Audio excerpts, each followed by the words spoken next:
Everyone, thank you very much for joining us at the PTA meeting.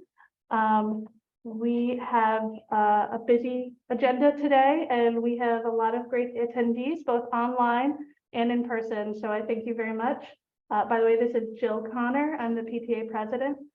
And we can go ahead and get started. I just wanted to let everybody know that you can always contact us either on our website or email us. And our website is right here, the google.com. You can also get to it through the Greenbelt Elementary School website. Our first agenda is the approval of the minutes for the December meeting. I'm gonna move over here so I'm not a disembodied voice for the Zoom people.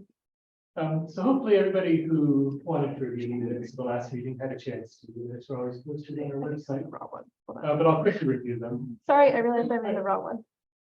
We want minutes for January, not. December, yeah. Oh, it is December? Okay. December. Okay, sorry, I'm jumping ahead. Okay. Jill, could you make that a wide view or full page view? It's hard to see. Yeah, she did. Yeah. Okay, so just to quickly review the minutes from the last meeting. Let's see. Oh, well, first thing that we did was we introduced Kristen Hodge-Clark as our new vice president.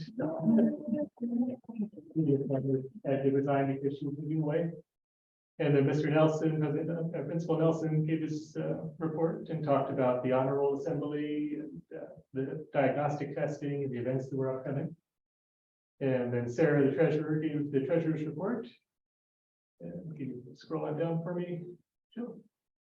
And then Jill gave the president's report and talked about seeking volunteers for the nominating committee for candidates for next year. Ms. Polston, the librarian, talked about the upcoming Scholastic Book Fair. And Jill talked about the Teacher and Staff Appreciation Committee, which was preparing for a winter event, for a holiday event for the teachers and staff. Then Jill gave some other updates about the PTA's accomplishments and plans coming up. Then we had Ms. Sloniker, one of the teachers here, and also two of the two women who live in the neighborhood of the school, asking for support from the PTA for a small landscaping project that they're working on across the street from the school, and the PTA committed to support that. And then we had a question and answer session that covered a few different topics, such as sweets in the school, birthday treats, when parents would be able to regularly enter the school again, and when field trips would start up again. Those are the things we talked about at the meeting. And so let me quickly ask if anybody has any changes that they want to make to the minutes. And if there aren't any proposed changes, then we'll take a vote to accept the minutes. So if you do have any changes to propose, raise your hand virtually. I think you can just unmute yourself. Or put it in the chat. Put it in the chat. And please, current PTA members are allowed to vote. Okay. Thank you. All right, so we'll take the right by motion to approve the minutes from the previous meeting. Here's second. So that's seconds 6, 7, 8, 9, 10, 11, 12, 13. 13 approved. Thank you. Any no's? Any abstain? We have one abstain. Thank you. Okay. 0 no's. 0 no's.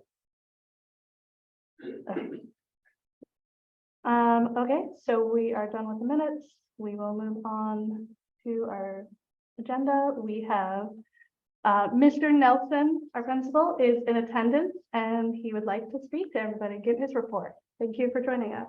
Thank you. Well, good evening to everyone. As we all know, the 100th day of school was yesterday. And we certainly participated, particularly on primary areas. Today was the 101st day, Dalmatians grade 2. I know that Mrs. Connor had an opportunity to come and see some of those children today. So thank you for coming to the building.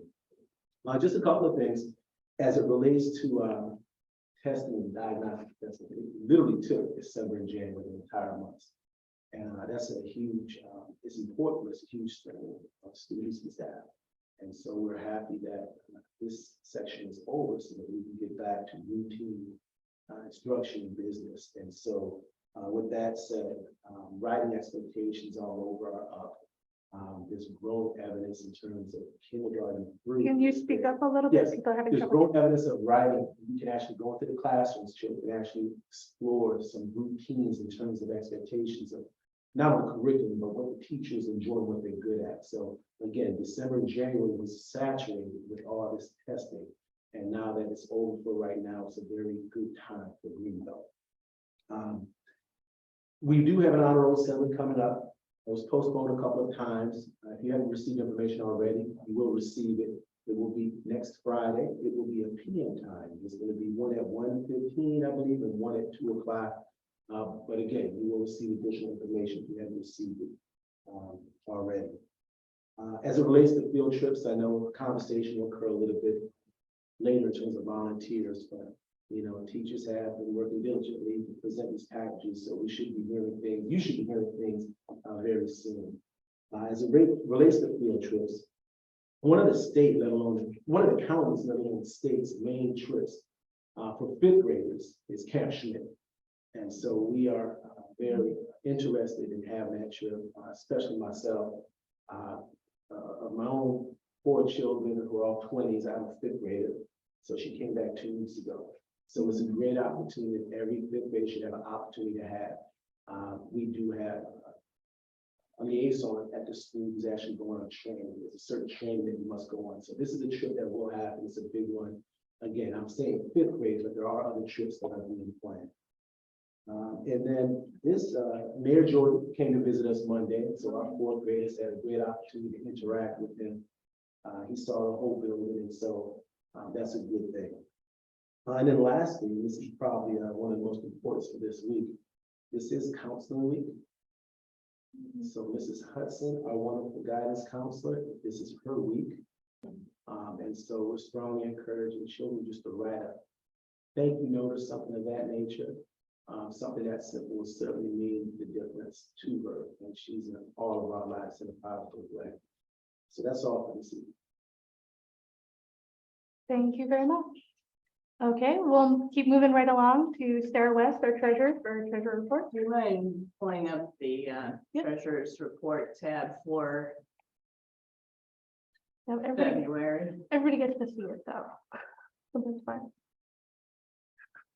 Yeah, I think you may have it right up top too. Oh, is it in That's all reason? good. That probably is in reason. Right there. There we go. Okay. And then let's go down to there. Yeah. That one? All right, y'all. We're still looking good. Yeah, and almost 25K and plenty of places to spend it. So the board and we're going to hold a separate kind of board session, if you will, discussing some things on the horizon to best impact the school and the community. I also just, it's not reflected on tonight's report because it happened sort of live and in person, but hats off to a generous donation from a parent this evening, and just thank you so very much. So another $500 will be going in the bank. I just want to thank you so much for that incredible, generous contribution. So far our outs, I mean, our income is fantastic from the fundraising we've had so far, and in memberships we're kind of right on the mark with our hopes and dreams that way. So no news, no additional news, except there's in addition, there's going to be some other fundraising efforts underway that include a couple restaurant nights, as well as I'm going to work with Value Village on a springtime fund drive. And so there will be more information coming out about that. But if you have anything around your house, the heavier the better, that you don't want anymore, set it aside. And, Value Village will take take much of your stuff, shall I say, that's not actual junk, but that can be used or reused, and they weigh it, right? So we will earn money based on weight. So just more to come on that. But if you are early in your spring cleaning, please set it aside to benefit the PTA. Okay, and then sort of our expenses out so far is only about $5,100. And as always, if you have any questions, just go ahead and submit it to the GES treasurer, myself, on the Gmail email, or to the board in general. And thank you all for everything that you're doing. That is not always reflected in dollars and cents, but just even your presence here tonight means a lot for the PTA going forward. Brianna, you have a question? We also donate to the principal's lunch fund. There was a question about, did we donate to the principal's lunch fund? I think we were talking about that, but I don't think it officially went through yet. We were waiting for a little bit more information. Oh, and I mean, and I wanted to know, just since last time, I know we mentioned, and I think the teachers all appreciated the holiday gift cards and the additional teacher appreciation event. So just thanks again for that. Those are two of the updates since December. Great. Thank you very much. And just want to make sure you didn't do, yes, you did. Okay. So we can move on to our vice president's report, which will be by our two vice presidents, Eric McKenzie and Kristen Hodge Clark. Eric, if you wanted to start. Yeah, sure. So the first thing I wanted to quickly talk about is volunteering, signing up to volunteer with the school. This will be either for a volunteer on a regular basis or be a chaperone on field trips. And so there's the process for doing this is on the school district's website here. So I got this Become a Volunteer webpage. And it's a 3-step process. It's something that you need to do every year that you want to volunteer. The first step is you apply online and register yourself. The second step is to complete a background screening process. And that does have a charge of $62. But that step in particular is just a one-time step. Once you've done that, you're good to go for the rest of your kids' time in the schools, as I understand it. And then step 3 is a safety training class that takes something like an hour and a half or thereabouts. So again, step 1, step 3 are something that you do once a year. Step 2 is just a one-time only thing. But the more people that we can get to sign up and become volunteers, that'll really help the school. It will help the teachers in the classroom. It will help with organizing field trips, having enough chaperones for the field trips. So I really hope that you can take the time to do that. If you're wondering how to get to this website, find your teacher's most recent newsletter, and that should have the flyer with information in the link. And you can also go to volunteer, right? Isn't it through here as well? Mr. Nelson, I believe you showed me this today. I don't remember exactly where I went though. Well, it is here. Oh, you did a search. If you search for volunteer, then that will come up. And you can find that right there. Okay. There you go. Thank you very much. Was there anything else that you wanted to say, Mr. Nelson, about volunteering? Oh, I have a question about the volunteer process. So we try to do this at home with my wife, but we are from Brazil, and she being a spouse of someone on a work visa, she doesn't have a social security number. And the first information that they ask is the social security number. So is there any way to volunteer without having a social security number? That's a great question. Inside the school, you have a state ID. If the parent has a state ID, on a one-time basis, they can come in. The volunteer that Mr. McKenzie is discussing is a volunteer that's, when I say absolute, you can come in repetitively as it relates to volunteer work. So any parent or any visitor or what have you who has a legitimate Greenbelt business that wants to come and volunteer for, say, a grade level is having a project and it's cleared and it's approved, and the teacher wants to, I say it's okay or what have you. You can come in one time without going through the process. You just have to place your state issue ID or what have you. But again, the process that Vice President is discussing is something that's more continuous. So yes, you have an opportunity on a one-time basis, if that makes sense. What I wanted to add was this three-step process is not a big challenge. It's really not. However, it's different as it relates to the past. In the past, you got your fingerprint and brought it to the school. You don't do that anymore. Everything is centralized inside the Prince George's County Public School system. It's kind of like the school acts for building administrators. And so when you do complete the steps, there's a certain platform that I can go on and I can see exactly who a volunteer is. And so of the three steps, they're all important, but the code that'll come up with a parent will be in process or approved. I want to explain that for a moment. So there's two codes after a parent or a volunteer has registered, background check, and the safety videos. When it comes to me, it will say either in progress or approved. Now, in progress doesn't mean that the volunteer didn't do anything. It just means that perhaps the safety videos or what have you, it's going to take some time. Now, I did have a couple of parents who called the school. I explained it to them, contact the number wherever you had the safety videos. And in 3 days, I saw that parent's name approved.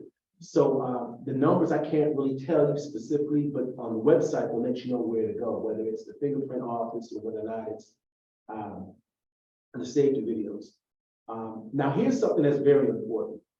A lot of us have children in various areas, whether it's Greenbelt Elementary, the middle school, or Roosevelt, as an example. If I, Joel Nelson, a parent, has 2 children in various places, and I select Roosevelt High School, it won't show up on Greenbelt Elementary.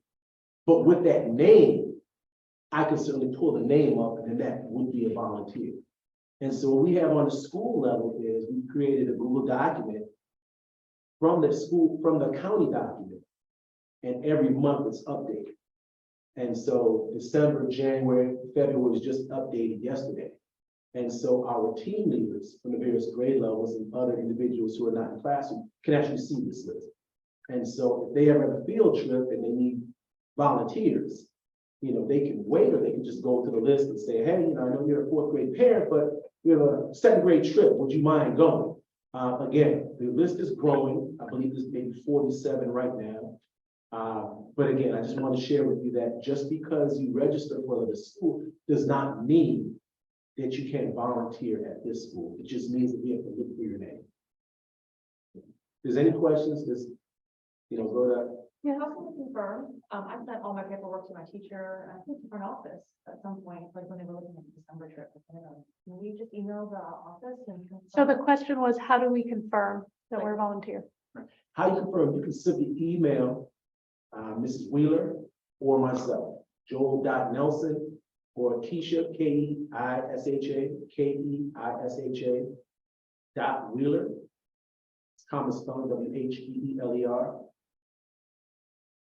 Is that right? Yes. And again, my email address is on the website. I will get back, but if I get 100 emails, then I won't be in the classrooms. So I will respond back in 24 hours. What you want to do is email one of us or call, and we'll definitely be able to check. Now, checking it will take me literally 30 seconds.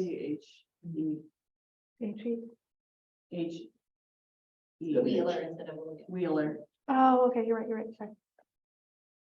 And all these emails are on our website, so Too easy. parent doesn't contact me. Yeah. Yep. Thank you. Great. Any other questions? Okay. Eric, you were also going to talk about the volunteers for about the playground. Oh, yes. So, this is just kind of information gathering point here, where a few of us have heard from our kids that the recess equipment at playtime is lacking. There's not enough balls, or not enough hula hoop for jump ropes. And so the PTA is just kind of gathering some preliminary information at this point to figure out if this is really something we need to make a push. And so if any of you also anecdotally have heard anything from your kids. We'd love to hear about it now. Feel free to chime in. If they've heard from their kids that they have. So the question was about playground equipment, if you feel that we have a need for more equipment and what that equipment might be, so that maybe we can purchase more equipment for our kids. Feel free to email us as well too. I was gonna put that in. The next topic we were gonna talk about was Amazon Smile and the Give Back program. Oh, we have some people talking. No, nobody wanted to talk? No, okay. So next thing I'll talk about is Amazon Smile and Givebacks. So many of you may be familiar with Amazon Smile, which is a program that Amazon has for charities and nonprofits like our PTA, in which every 1% of every purchase that you make on Amazon gets donated to us if you register with Amazon Smile and set us up as your charity of choice to donate to. Amazon Smile is getting phased out though. I think this is its last month, it's February. And so we're looking at a new program called Givebacks that a lot of PTAs use. And it's the same idea, except it's not specific to Amazon. There's a number of companies that are participants in the Givebacks program. So it's the same type of idea where you register an account with Givebacks and pick Greenbelt Elementary PTA as the charity that you would like to the company's donations to go to. And then when you do shopping, it's mostly online. When you do shopping online with the Chrome web browser, then automatically, if you're shopping with one of these, the set of companies, some small percentage of your purchase will come to us as a donation. It's usually at least 1%. It can be as high as 6%. And I believe we just got a check from them. That was actually a different group. That was another group? But anyway. Okay, yeah. So some of the companies that are involved, for example, are Walmart, Columbia Sportswear, H&R Block, I think Home Depot. So it's a mix. There's certainly a reasonable chance that at some point you'll be doing online shopping with one of these companies. And also at the local level too, there's a few places locally that start participating in the program such that if you walk into the store and buy something there with your credit card that's attached to your account, then they'll donate. And so that's Baskin Robbins is doing that, and Men's Warehouse, and GameStop, I think. Anyway, it's worth looking into, and we haven't sent any information out about givebacks yet, and that's something that we'll do in the next week or two, probably. Either if you're on the PTA on the list, expect an email, and then we'll also send out a flyer to all the classrooms as well, to the teachers to send out. Great. Thank you so much, Eric. My question about that. How big an impact does the lack of smiles? Like, were we getting much money from them to begin with? Like, we're not gonna notice or. Yeah, but it seems a minor but useful fundraiser for us. Amazon Smile, I think we typically get us some ballpark of $100 a year. Okay. And we've been having some trouble with it the past couple of years anyways. In that sense, we're not going to miss it because it wasn't paying us for a long, a reason it's a long and extended story. Okay. So yeah, so Givebacks will hopefully provide similar value. That's not nothing. Great. And the question was, does Amazon Smile, will it be missed? Was it a big money generator? But the answer was no. Okay, and now Ms. Kristen will talk about the entrepreneurship fair, which I'm so excited about. That's a Yes, great I'm idea. excited about this too. Hi, everyone. We're going to move forward with an idea to do an entrepreneurship fair this year as part of the larger spring fair event that will happen in May, which Jill will talk about a little bit more later. The idea behind the entrepreneurship fair is to give our elementary students an opportunity to learn some of the principles of business, but to also sell all sorts of different products if they have some things available that they're working on. I've seen this model run at charter school in DC, my sister's school, where she's an administrator, and it was just amazing to see the different products that the kids were creating and providing. I did a little research as well and saw that a number of other districts across different states also run elementary school entrepreneurship fairs. And so our hope is that we'll tether this to the larger fair and give students an opportunity to engage.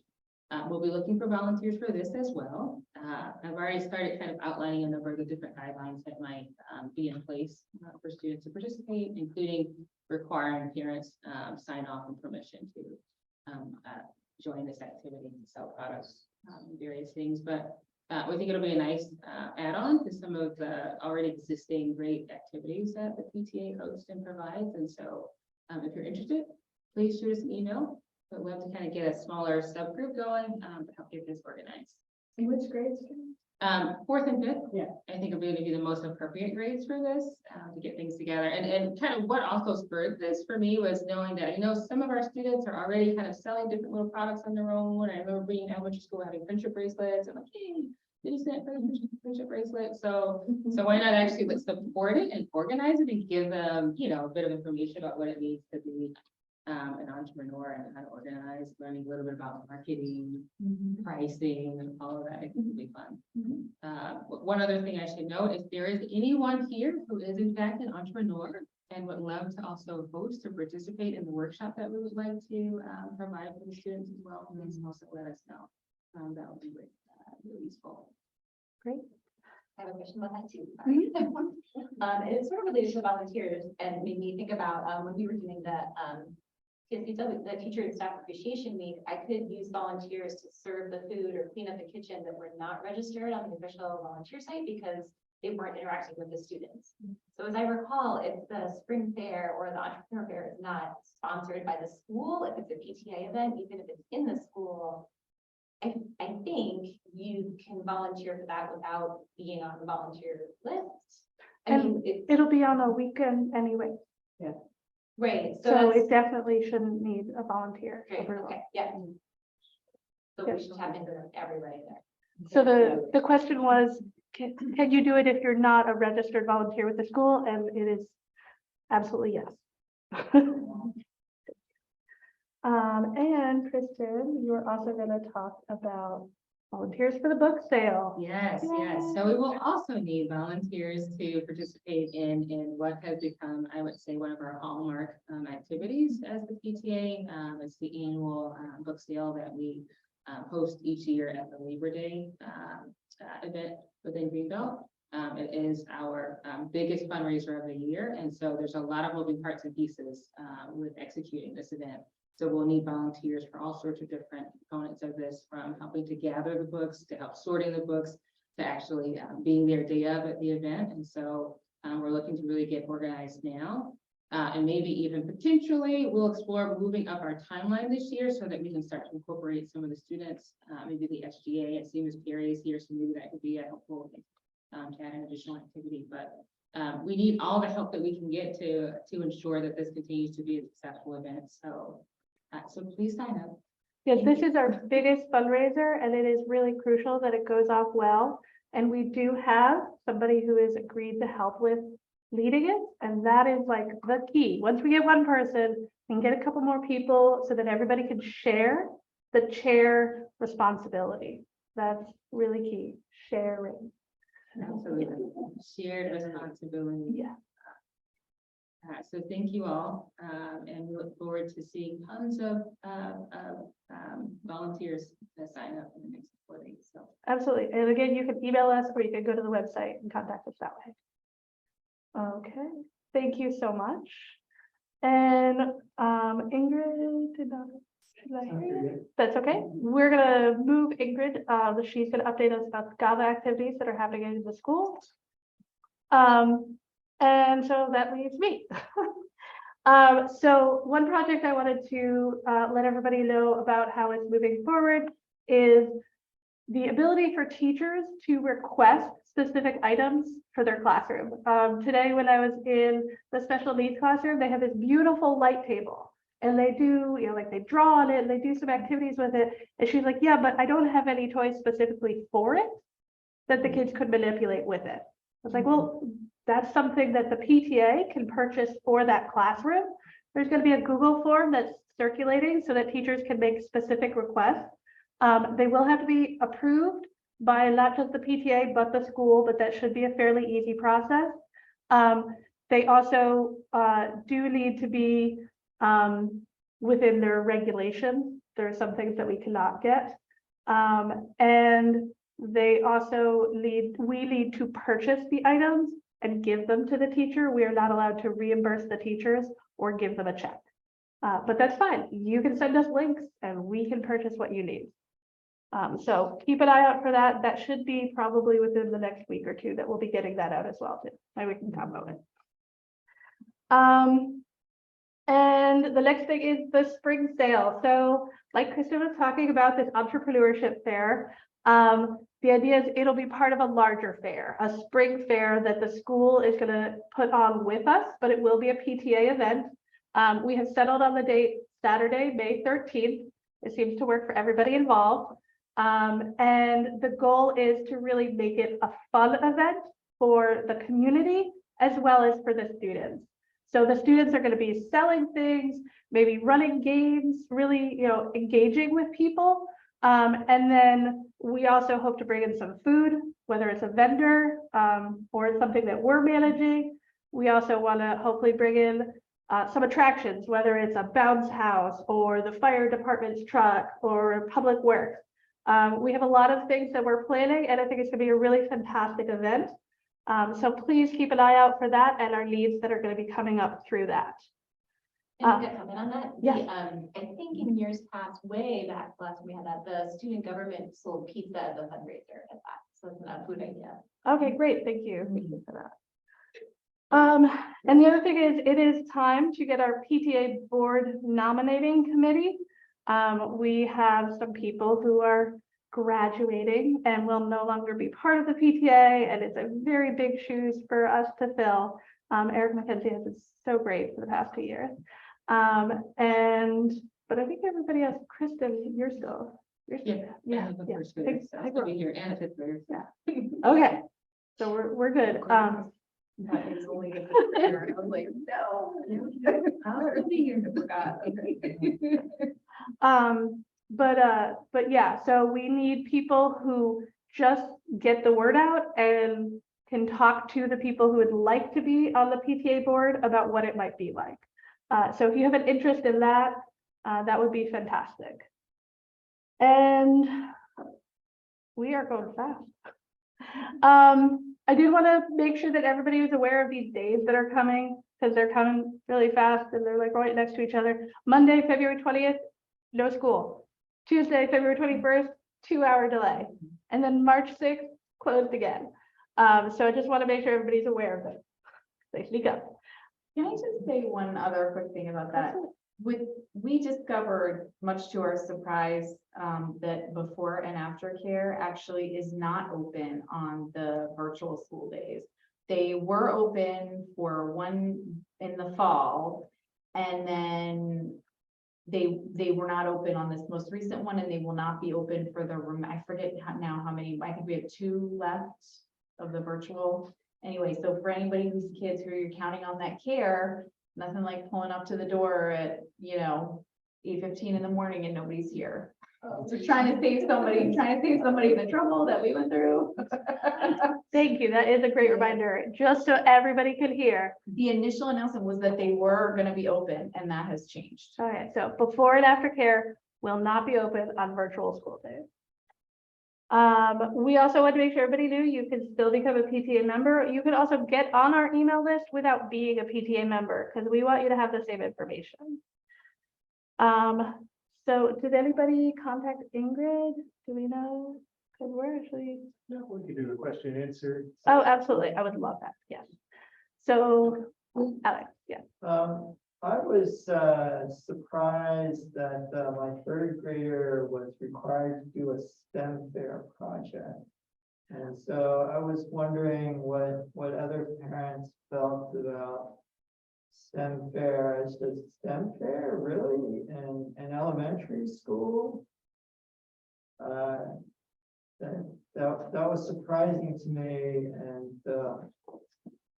And it requires a lot of parent support. and yeah, I just wondered if that was really the best use of the teacher's time. So if anybody has any comments about the STEM fair and the requirements, feel free to speak up. I love it. I think it's fantastic. I think it's really hard to say no when they're enthusiastic and, but I think it's possible for them to have a project that doesn't involve, I think there are projects out there that are not super parent involved, but of course, the first 15 billion they come up with. And what we really want to do, so I venture one class balancing. I want you to do things you're excited about, but I also don't want to like lose my mind, so, I don't know, but I think the earlier you choose the time, the better. I guess I don't feel Well, strongly. that Is it the unfair. best way to introduce the scientific method? Because just teaching, saying this is what data is, this is what a hypothesis is, now go home and do it. That seems a little superficial. I think the kids need more of like doing the project in the class. At least, for the first grade that they do it, and then maybe subsequent grades when they actually have an example. It's like, oh yeah, this is what we did in class. So now I know how to do it at home.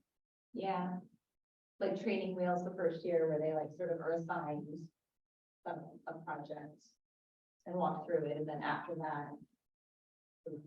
Are all grades doing it? 3, 4, 5. Oh, it's just 3, 4, 5, okay. And I don't remember second doing anything. No, first and second.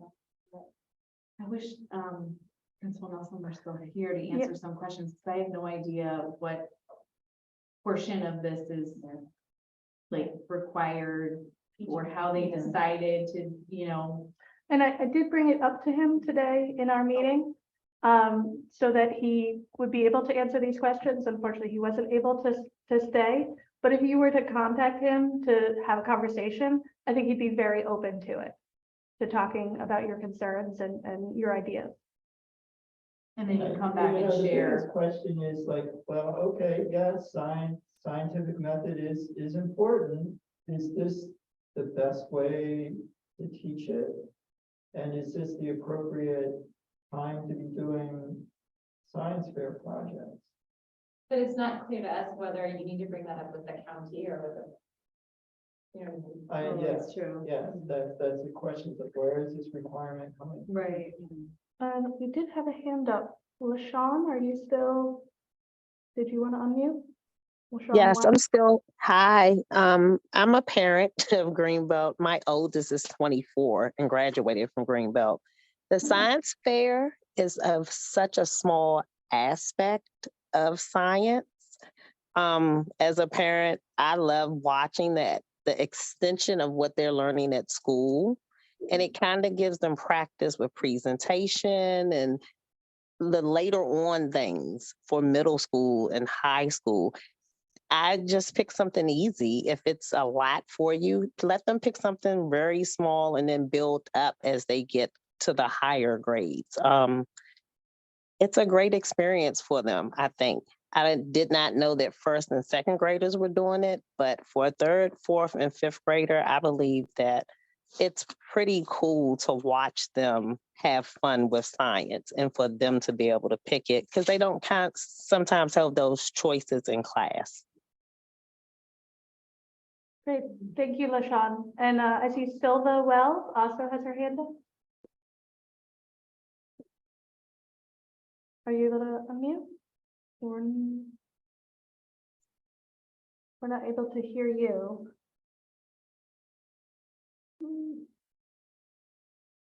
Silva, you could also type something into the chat and I can read it out so that your thoughts are being heard if we're not able to get audio. Yeah.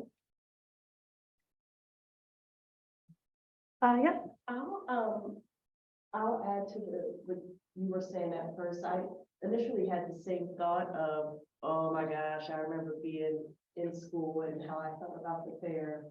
And now I have a third grader who also came home with ideas of, I want to build a levee and I want to do this and I want to do that.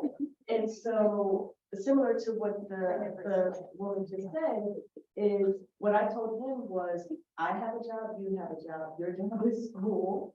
So you have to come up with something you can do. And it went from building stuff to now, what freezes first, soda or water? So, you know, I think once I talked to him and explained, okay, this is fun, for one, but two, you have to be able to do it. He kind of brought it down to his third grader brain and said, okay, well, soda's fun. He doesn't get to drink soda, but anytime he can interact with soda, it's fun. So he came up with the idea on his own, and that's kind of the way that I'm trying to support him. Like, you know, I remind him, you gotta put the soda in the freezer. You can't drink the soda. You have to put the water in the freezer. But it's almost amazing how he's been able to come up with this idea on his own. Right, but yeah, I initially it was the same way, like I dreaded it, and then my energy made him dread it, and then he was unrealistic, and now he's like, oh, I need another 2-liter of soda, you know, so hopefully your child or children kind of have found that middle ground of it's fun, and it could be a little easier on them, and easier on you as well. Well, I also, with anything that involves a lot of parent participation, I worry about the kids who don't have that possibility, like. It's We have an only child, like actually he gets plenty of attention. He's gonna do fine on the science fair project, regardless of whether he understands it or not. But, like, Exactly. but I'm aware that yes, that this exaggerates disparities. That's maybe my biggest concern, actually. And it's a big part of their science grade, right? And do you know how much it is? I actually don't even know. Yeah, I should know, but I don't know how much it is. But I think, well, I guess it's true. I was gonna say, I think if they fill out the slide, they're like, I think even if they like, totally don't get the science, like if they do it all wrong, they have like, I don't know. Well, I think one of the things too that's beneficial is that the way it's designed, right, it's, they scaffold it really well, right? So you're learning week by week a hypothesis, you know, coming up with your question, and that's the thing that at least I value is that they're not getting it all kind of at once. And so I think with that sort of scaffolding, it at least supports some of the learning and processing it a bit. What could be helpful though is, and I'm certain a number of the teachers are doing this, is looking at, and I think they do this actually, as a matter of fact, I think last school year I remember seeing previous year's experiments and previous year's projects and understand, oh, in that context, so that it also helps to process some of the learning and comprehension for those that are in the younger grades of the 3. So maybe there's some additional supports, or maybe, I don't know if there's a role for the PTA in this per se, but you know, if there's the additional resources or anything that we can help provide for that to support the learning, then there's an avenue.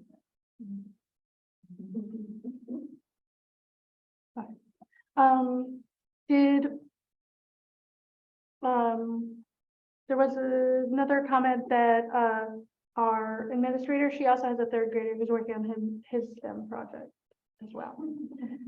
And LaShawn was saying there usually is a science night as well.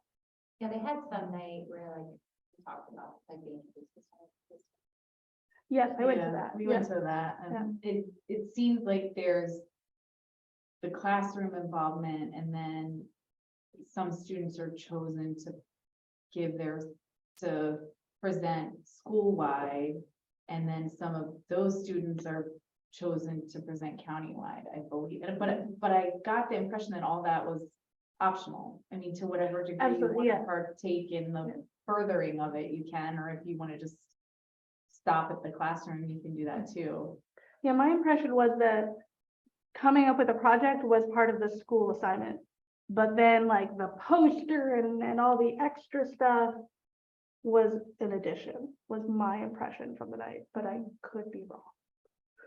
Yeah, I think in years past, because I've judged it a couple years ago, that if you are in a class and you want to make a presentation, you can, and then the class votes on their favorite, and I don't know, 2 or something. And then those people go to then they have parents come in, volunteers, and you know, I just sat here and kids would cycle through with their laptop and walk me through their project. Then I had a little like rubric thingy, and then the top, I don't know, 5 or something, like you say, like went on to some other event somewhere. I don't know how, at least that's how it works, like 5 years ago. Was there any other conversation about the STEM fair? I don't see any other hands up. So well in the midst of that, I did get a message from somebody asking about Black History Month and if we have anything planned for that. If anybody has ideas or would like to help with that, we would be happy to help support that and to help you as well too. We did not come up with a specific idea, but I think it is a fantastic idea.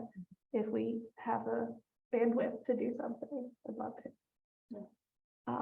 But I think we might need a passionate person who pushes that through. I do not have that time as much as I would love to. Were there any other questions that people had? Our guest, Ingrid, has arrived. And the GABA programs, we're so excited to have those back in the school. And so we just wanted an update on those programs and what our kids are doing. Is there a Zoom that I'm supposed So the camera is up here. Where should I stand? If you're kind of like right in the middle and talking right at me, then That way? yep, talk right at me. Or at the, here, what I could do is I can, You're like the pro. at there, this. those are the people you're talking to. Can you see where you are? Yeah, Okay, A come on a little little bit. bit more. there we go, that's perfect, okay. I'm Ingrid Haas, and I'm president of GABA, which is, I don't know who knows about GABA or not. Should I talk about GABA briefly? The Greenbelt Association for the Visual Arts. And way back when, I think whenever my son started school here, over 10 years ago, he's now in high school.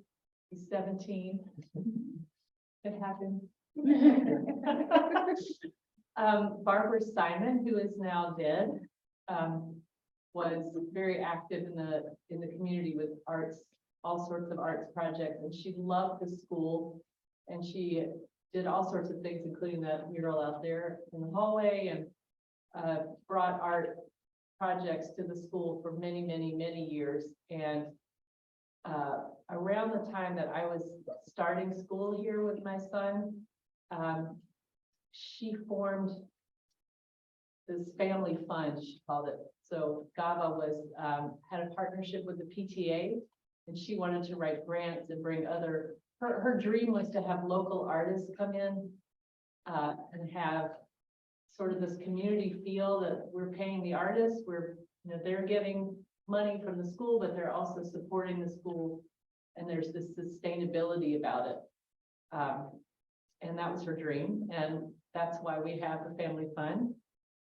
She and I worked closely together before she died to do the mural out in the front, and we raised lots of money for that.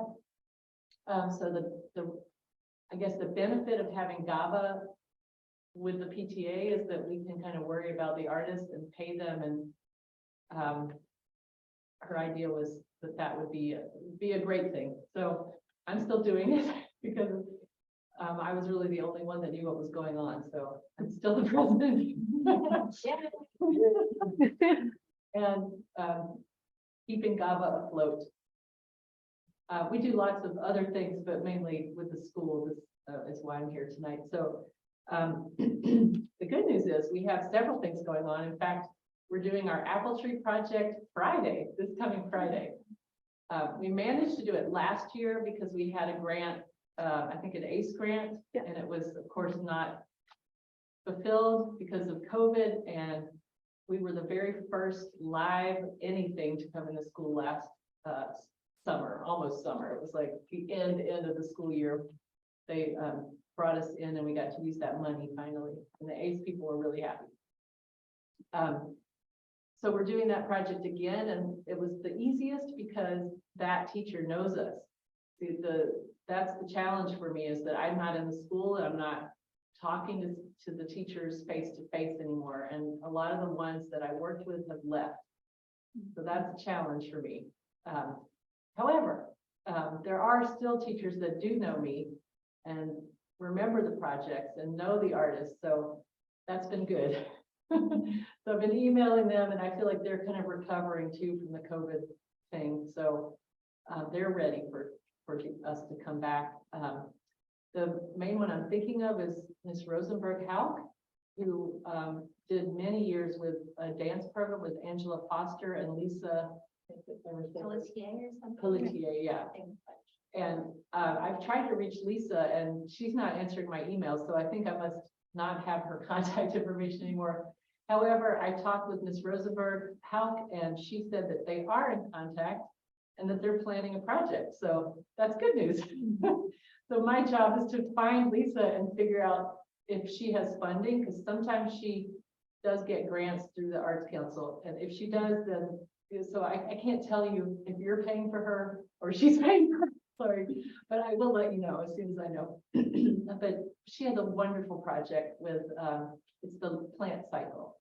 She has the kids dance the plant cycle, and she comes, I think, 3 times into the classroom and works with all the kids 3 times. So it's really a wonderful thing. They love it.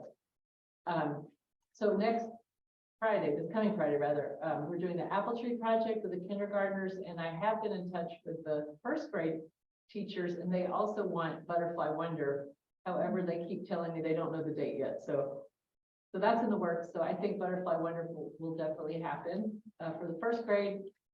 And I contacted 3rd, 4th, and 5th grade teachers that Ms. Stagg had given me over email. And the only ones that have gotten back to me are the 5th grade teachers. Her name is Bobby Smith, I think. Can't remember her name. Ms. Smith. So I think we have February the 22nd and the 27th planned for a shadow project. We're going to go into each classroom and do a show. It's called Rainbow Crow. It's a Native American tale, and it's really lovely for older kids. It has some shadow puppetry in it, and we will, after we do this, it's like a 20-minute show in the classroom. We designed it because of COVID. Because some schools wanted us to just come into the classrooms and not have big assemblies. So we simplified that show, and then directly after we teach the kids how to make shadow puppets, and we use silhouette Native American animal type things from the story. And then they learn how to do it, and we work with them a little bit and let them practice and speak a little bit and move the puppets. And hopefully by the end, we've talked the teachers into doing a bigger project after we leave. We hope to bring a really simple screen that we'll make for them. So all 4 of the class, the 5th grade classes will have that.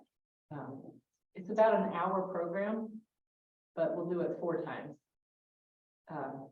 And that's what we have. So right now we don't have anything for 3rd or 4th grade.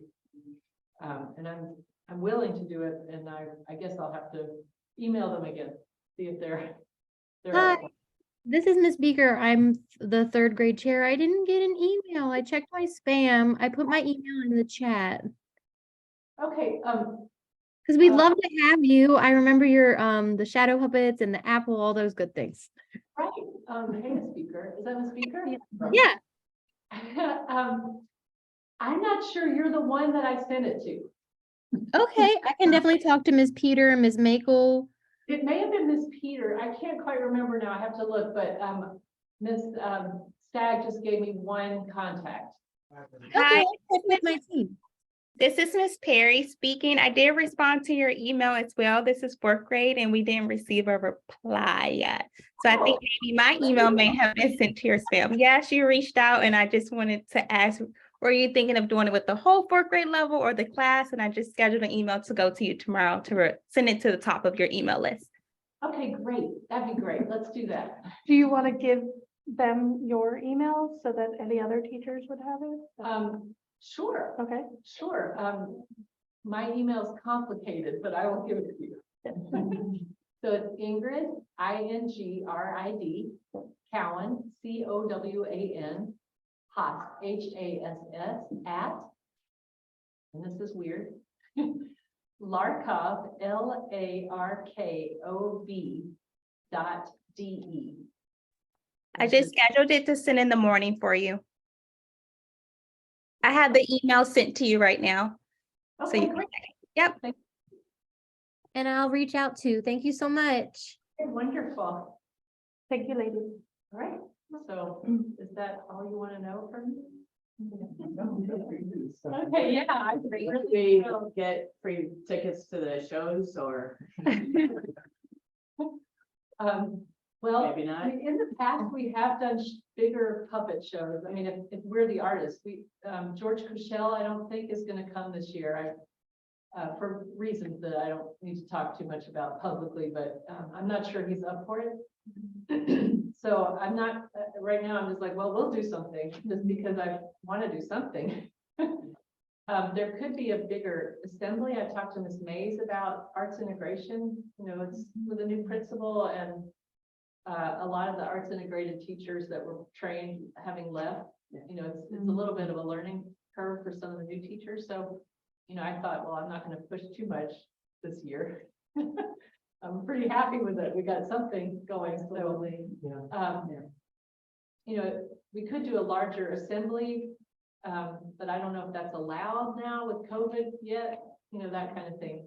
But in the past, we've done a bigger show in the gym and had 2 different groups come. So we did 2 shows in the same space. And that sort of covers arts integration things. If it's a theme like for Earth Day or that kind of stuff, I mean, I have to work with somebody on the faculty that has a clue what they need, because they have certain points or certain things they need to become, a green school or maintain their status. So I was working before trying to keep those things, available and easy so the school could do those things. One idea that Mr. Nelson brought up today when I was speaking with him was having a social event. So it's not structured. It's, kind of people can come and have soda and we can, have music and it can just be a gathering. So maybe we could pair that with a larger show in an evening. Sure. So that parents could come and children could enjoy the show. I think that'd be a lot of fun. Like make it a community kind of. Exactly. Well, a lot of schools do that actually on a Saturday or like your spring fair that we used to have. I don't know what it is now, but just inviting the wider community into so that they can get to see the school parents that are considering bringing their kids here, that kind of thing. So yeah, that might be a great. Sure. Yeah. Wonderful. Thank you. Thank you so much for your time. I appreciate you coming. I'm so glad to be back. Very passionate about arts integration. I just wanted to circle back, make sure, was there anybody who had any questions? Yeah. I have one. I'm not sure if it's the right place to ask, but do we know if all the parents are satisfied with the option of foreign language that we have for our students here? And is that something that the PTA could do anything at all?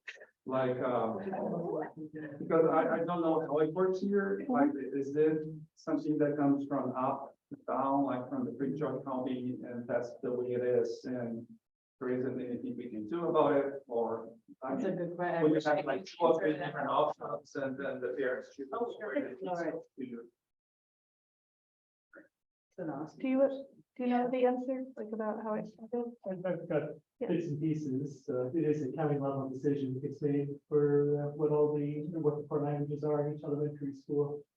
And I think maybe the role the PTA could play is at least get kind of, if anybody else has these concerns, we can help you get together and talk with each other, get in touch with each other and figure out how you want to, you can work together to contact the council and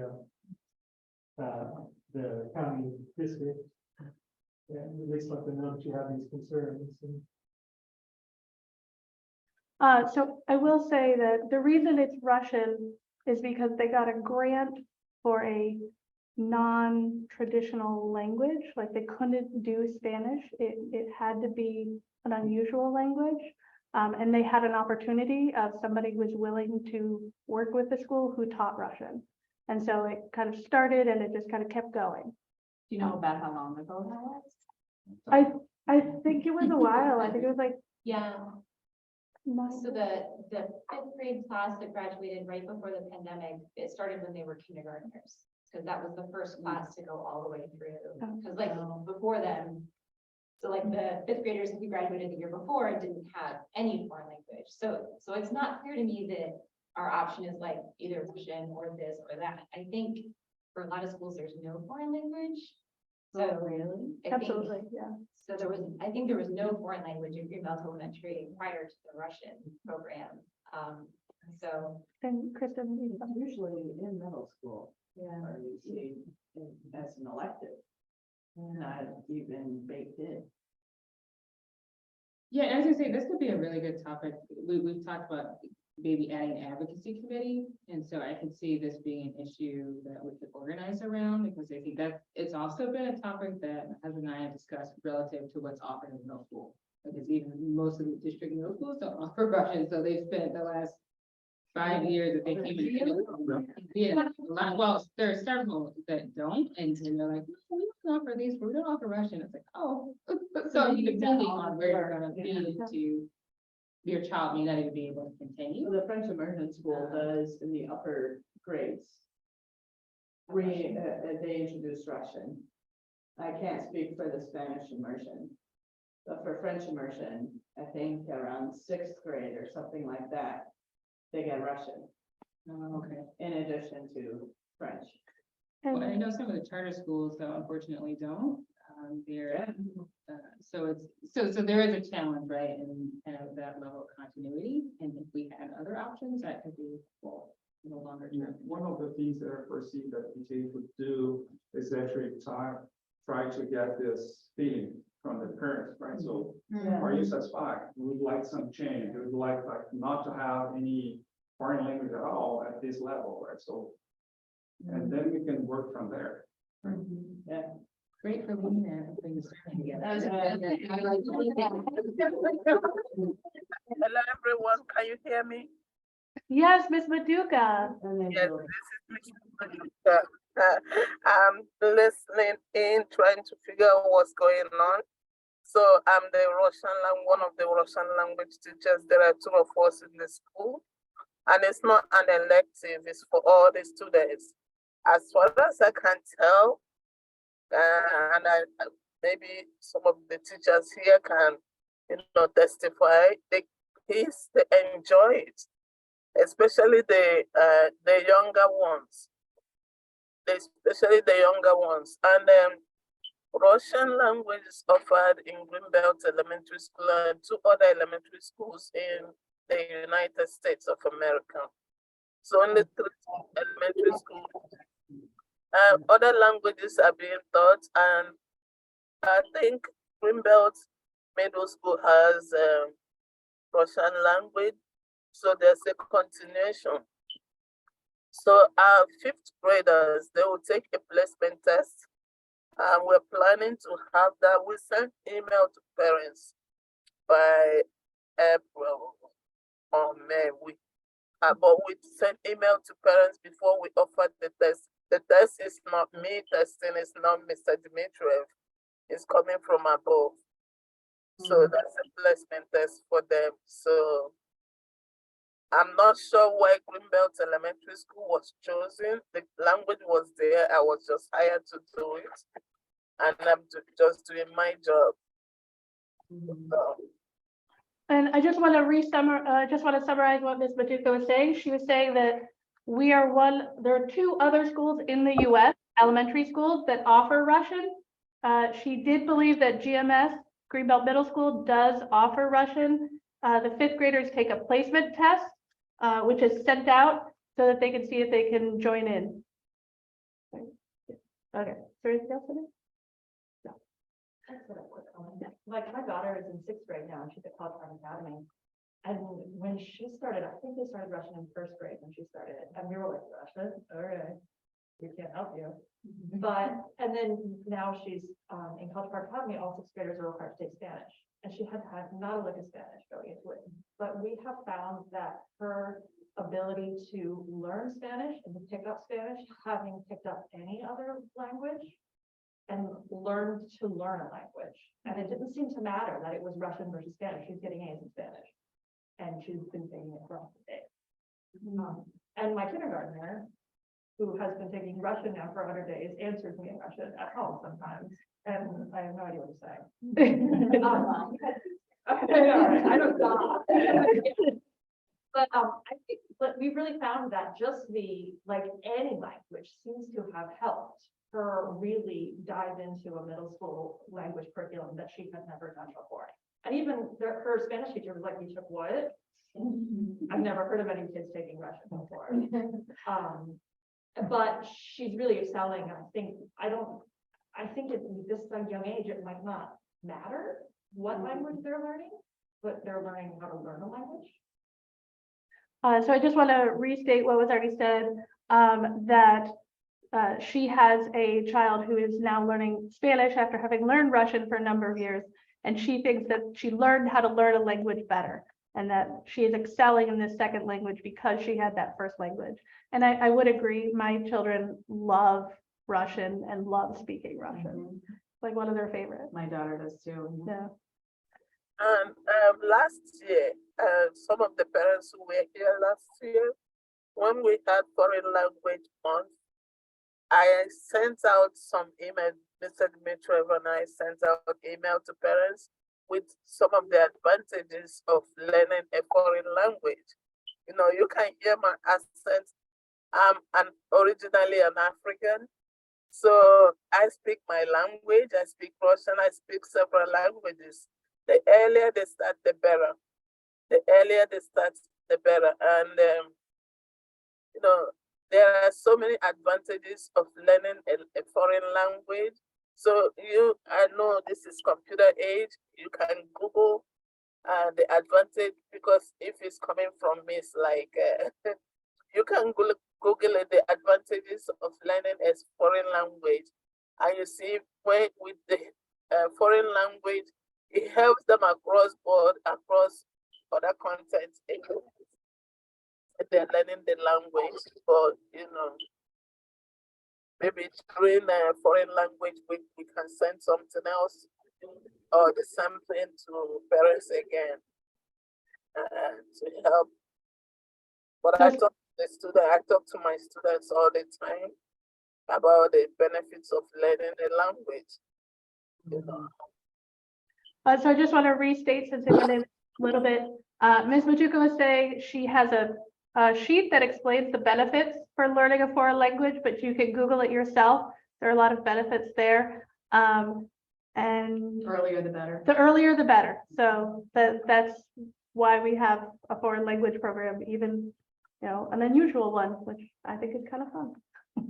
So another option for things that we might want to advocate for is which students get it and how often. So I think part of the history, some of the teachers that have been here longer can correct me, but we got GES had like a part-time, which is sort of given this part-time Russian teacher. And so they started in kindergarten. So at the time there was a mandate that all the foreign language would be taught by immersion. So the kids were required to have it every day in order to have it, was my understanding, at least explanation.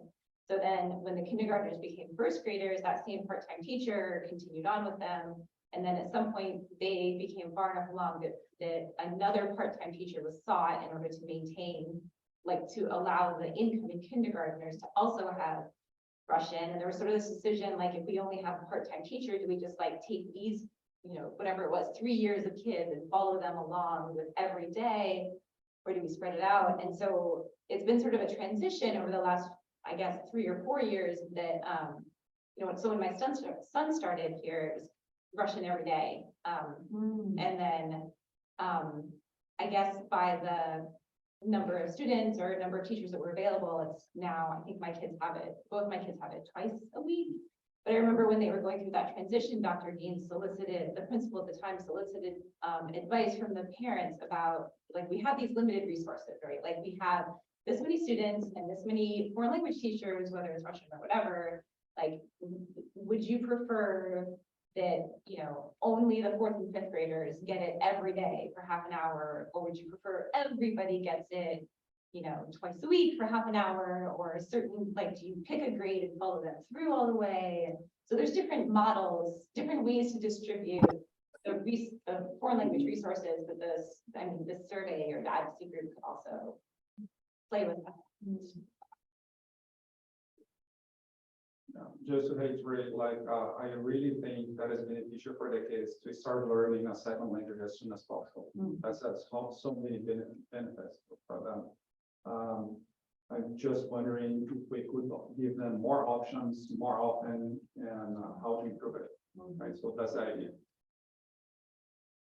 And just to reiterate, Ellie was speaking about how there's been some transitions and some different models for the Russian program.